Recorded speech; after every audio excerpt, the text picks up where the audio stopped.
आप ही के पॉइंट को कॉट कर रही हूँ कि मोहन भागवत कह रहे हैं अंदर जाकर देखने की जरूरत नहीं है, सबके पूर्वज हिंदू थे, लेकिन वही अंदर जाकर डिग आउट करके और संभल में कुआं खुदवा दिया और वहां बवाल कट गया, यही कोशिश हो रही है क्या? ये हिंदुओं का नेता बनने की होड़ है और सीधा टारगेट योगी आदित्यनाथ को किया मोहन भागवत ने। अद्भुत तर्क है।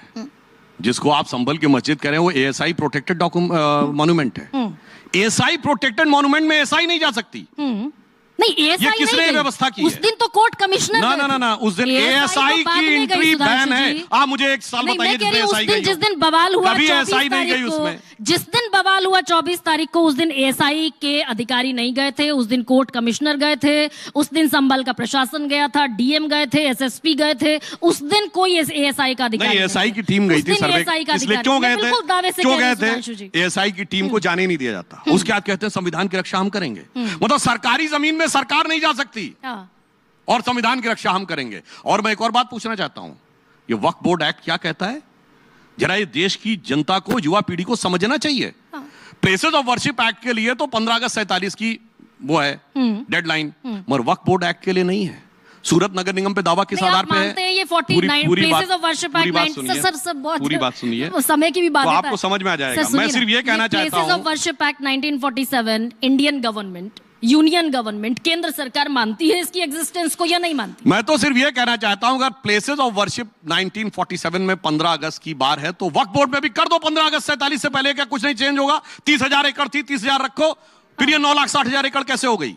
और मजे की बात सुनिए कि नहीं ये मानते, ये तो बताइए ना। एक सेकेंड, जो देश की पार्लियामेंट ने बाकायदा एक एक्ट पारित किया प्लेसेस ऑफ वर्शिप एक्ट 1951, उसे बीजेपी मानती है या नहीं मानती? बल्कि केंद्र सरकार मानती है कि नहीं मानती? हाँ। चूंकि वो पार्लियामेंट का पास किया हुआ एक्ट है, सुधांशु जी सीधे बता दें कि प्लेसेस ऑफ वर्शिप एक्ट जो है उसको हटा देना चाहिए क्या? देखिए, मामला सुप्रीम कोर्ट में विचाराधीन है, इसलिए मेरी टिप्पणी करना ठीक नहीं है। मगर मैं एक बात कहना चाहता हूं, जो मेरी बात को गौर से सुनिए। वक्फ बोर्ड एक्ट ये कहता है कि 300 साल पुराने फरमान भी माने जाएंगे। आपको पता तमिलनाडु का मंदिर किस आधार पे है कि 1572 में अरकाट के नवाब ने दिया था। हाँ। ये उन सरकारों के फरमान जो शरिया के आधार पर चलती थी। एक मुगल बादशाह नहीं जिसने गाजी की उपाधि ना ली हो, इंक्लूडिंग अकबर। तो सर जीपीसी में पूरी बात